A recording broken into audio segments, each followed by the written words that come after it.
તમે માનો કે ન માનો, ઇતિહાસ એનો ગવાહ છે. શામજી ભગતની બે આંખોમાંથી શ્રાવણ અને ભાદરવો, અહાડ અને શ્રાવણ વરસતો હોય એ માહુડાની ધારું થતી હતી. આ સંતોની ધરતી છે. હવે કોઈ ઇતિહાસમાં તમારી આગળ પુરાવો માંગે, કોઈ તમને અહીંથી નીકળ્યા પછી કે, તો એના વાત તમે કરવાનું ભૂલતા નહીં. સનાતન ધર્મની તાકાત કેવી સાંભળી લેજો. આજ પણ તમે અહીંથી આગળ હાલ્યા જાઓ, આંબાજળી નદીના કાંઠે આપા ગીગાના બેહણા છે. સતાધારનો સંત જેને કીધો છે, એ સતાધાર વાળા, દુનિયામાં મંદિરમાં બેઠેલો ભગવાન પૂજાય. મેં કીધું શરૂઆતમાં તમને પાળિયો પૂજાય. કોઈ સતી તત્વ હોય તો એનો હાથનો પંજો પાળિયામાં મેલ્યો હોય, એ દીકરીનો પાળિયો પૂજાતો હોય. પણ સાંભળજો, આપણી દેહાની જગ્યા સનાતન ધર્મની ભક્તિ, એની દાતારી, એની સુરવીરતા, એની ખમીરતા કેવી હોય. ભગવાન તો પૂજાય છે, માતાજી પૂજાય મંદિરમાં, મઠમાં, પણ સતાધારના પાદરમાં કોકડી પગ મેલો. આજ પણ તમે જાઓ સતાધાર, એક સમાધિ છે. કોની સમાધિ છે વાત હવે તમને કહું. સમાધિના માણસો દર્શન કરે છે. આજે આપા ગીગાની આરતી ઉતરે, આરતી પૂરી થાય, પછી આ બાજુ આરતી પછી શરૂ થાય. આમ તો હારે નારે આરતી થાય. કોની આરતી થાય, કોની સમાધિ? આજ વિજય બાપુ ગાદી છે સતાધાર. વિજય બાપુના ગુરુ એટલે જીવરાજ બાપુ, અને જીવરાજ બાપુના ગુરુ એટલે હું ન ભૂલતો હોઉં તો સંત શામજી બાપુ. શામજી ભગત સતાધાર. શામજી બાપુને આગા આપા ગીગા હારે તાર લાગી ગયેલો, ભક્તિ લાગી ગયેલી, અને એમાં એક ભોજલ ભેંસ અને એનો પાડો. શામજી બાપુને અને મંદિરને બહુ વાલો, પાડાને બહુ સેવા ચાકરી કરે, પાડાને બહુ હાજવે. આરતી ટાણું થાય ને એટલે પાડો મંદિરની સામે આવીને ઉભો રહી જાય. ભગવાન સતાધારમાં આપા ગીગાની આરતી થતી હોય અને પાડો સામે ઉભો હોય, આરતી લેવા આવે પાડો. આવો તાર લાગી ગયેલો. ધીરે ધીરે ધીરે ધીરે સમયને જાતા વાર લાગે નહીં. કોક માણસે આવીને શામજી બાપુને એટલું કીધું, બાપુ બાપુ તમારી જગ્યામાં, તમારા મંદિરમાં પાડો મને બહુ ગમે છે, પાડો મને આપો ને. એટલે શામજી બાપુએ કીધું કે બાપા, આ મંદિરનો કોઈ પશુ હોય, ગાય હોય, ભેંસ હોય,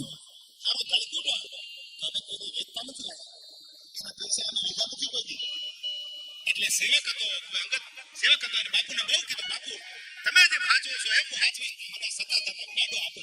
પાડો મને બાપુ બહુ ગમે છે.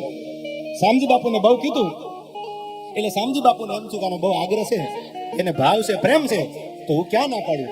શામજી બાપુએ કીધું કે તો લઈ જાઓ, પણ જોજો મંદિરનો પાડો છે ને હાચવામાં બાકી રાખતા નહીં. જોજો કોઈને વેચી દેતા નહીં. જોજો કે કતલખાને નો વિયો જાય. કે બાપુ મારા ઉપર ભરોસો રાખો. સતાધારનો પાડો લઈ માણસ નીકળી જાય છે ત્યાંથી.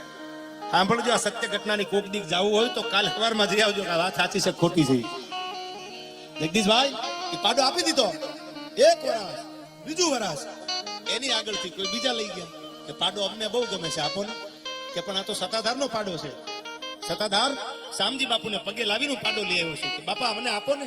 કે પણ પાડાને સાચવજો. જોજો, ચાણક્ય નીતિમાં લખ્યું છે કે તમારી અંગત વાત, તમારા પેટમાં રાખવા જેવી વાત તમે પાડોશીને કોઈ દી કરતા નહીં. તમે કોઈ દી એવું ન માનતા કે અમારો અંગત માણસ છે, અંગત માનીને વાત કરતા નહીં. શું કામ? ચાણક્ય લખે છે હું નહીં, કે તમે તમારી પર્સનલ વાત કોઈ અંગતને કરો કે મારો અંગત માણસ છે.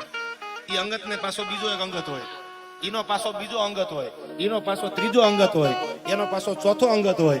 આમ અંગત અંગત થી વાત આખી તમારી નીકળી જાય. હું એમ કહું છું, ખદડાની આગળ કોઈ દી આહુડું પાડતા નહીં, મરદ માણાની આગળ રોવા બેસજો યાર. કારણ કે ખદડાને ખબર ન પડે કે આહુડાની કિંમત કેવી હોય. એ વેદના નો સમજીએ કે એ તો હે કરીને ઉભા રહી જાય. બાયલા બારોટા નો કરીએ કે યાર. અને હવે હા પડજો, પાડો આપી દીધો, બીજી જગ્યાએ ગયો, વળી એકાદું વરસ ગયું, ત્યાંથી પાડો ત્રીજી જગ્યાએ ગયો. આમ થતા થતા થતા સતાધારનો પાડો કતલખાને મુંબઈ પૂજ્યો. ભાઈ ક્યાં પૂજ્યો નગરભાઈ? સતાધારના મંદિરનો પાડો, શામજી ભગતનો આપીને પાડો. 50 પશુને બાંધી અને માથે આમ લેડું પડતી હતી, મશીન હાલતા હતા, ગળા કપાતા. એ સતાધારના શામજી ભગતના પાડાને, સતાધારના મંદિરના પાડાને કતલખાનામાં બાંધી દીધો. લીલું નિરણ નાખવામાં આવે છે, કારણ કે સવારમાં નિરણ નાખી અને એની ઉપર કરત પડવાના છે, એની ઉપર બેડું પડવાની છે, મશીન હાલવાના છે. અને સાહેબ આમ જ્યાં ઉપરથી આમ મશીન આવ્યું, એક અરે 50 જનાવર બાંધ્યા હોય, પશુ બાંધ્યા હોય, બધાની ગરદન કાપી નાખે. પણ આમ જ્યાં નજીક આવ્યું તેની બ્લેડ ભાંગી ગઈ. મશીનની જે માથું કાપવાની, ગરદન કાપવાની બ્લેડ ભાંગી ગઈ. એટલે ફટાફટ મશીન ઉભું રાખી અને નવી બ્લેડ ચડાવી.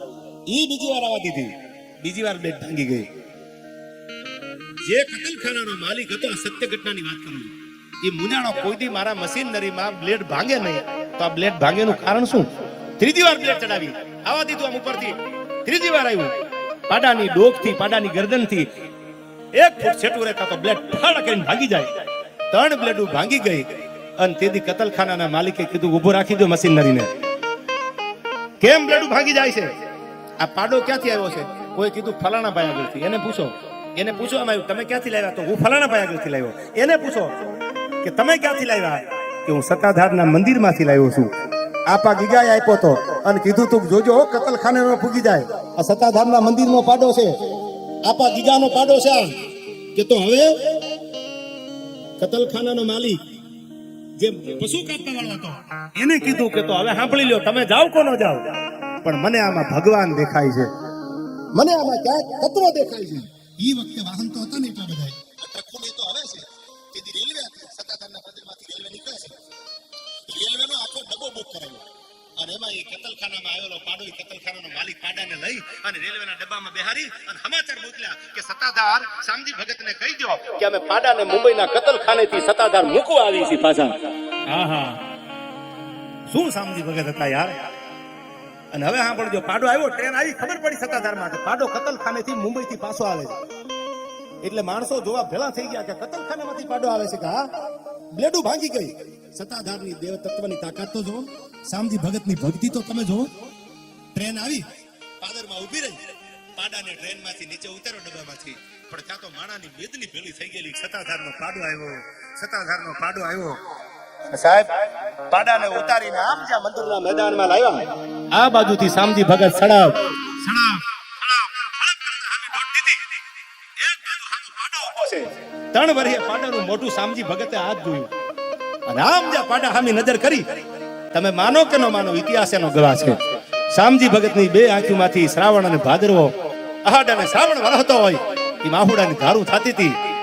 અને પાડાની ઉપર જેમ શામજી ભગતે જમણો હાથ ફેરવ્યો ને, ત્યાં તો પાડાની આંખમાંથી આહુડા પડતા, પાડાની આંખમાંથી આહુડાની ધારું થતી હતી. અને પાડાને રોતો જોઈ અને સત્તાધારનો સંત શામજી ભગત એટલું કહે છે કે છાનો રહી જા બાપ, તું તો આપા ગીગાનો પાડો છો, કોના બાપની તેવડ છે તારી ઉપર કરવત મેલે, તું આપા ગીગાનો પાડો છો. પાડા ઉપર હાથ મીંડા ફેરવા, પાડાને છાનો રાખ્યો કે મને ખબર નથી તું કતલખાને ક્યારે વયો ગયો, પણ તારી ઉપર તો આપા ગીગાના આશીર્વાદ છે, તે તો આપા ગીગાની આરતી લીધી છે, તારા ઉપર કોઈ કરવત ન મુકાય. સાહેબ પાડો જીવો ત્યાં સુધી પાડાની સેવા કરી અને પાડો જ્યારે દેવ થયો ત્યારે પાડાની આજે તમે મંદિરમાં જાઓ સમાધિ આપી છે. અને આજે જે આપા ગીગાની સામે આરતી ઉતરે છે એવી જ આરતી પાડા પીરની સાંજે થાય છે. દી જળવજળ થાય, નગારાની માથે દાંડિયું પડે, પાડા પીરની આરતી થાય છે. સાહેબ ઈ સનાતન ધર્મ છે. વાત ઈ કરું છું તમને મૂળમાં કે ઈ આપણા ધર્મની, આપણા સંતોની તાકાત છે. જેના પાડા દુનિયામાં પૂજાતા હોય ઈ સત્તાધારનું પાદર છે, ઈ આપણા સંતોની તાકાત છે.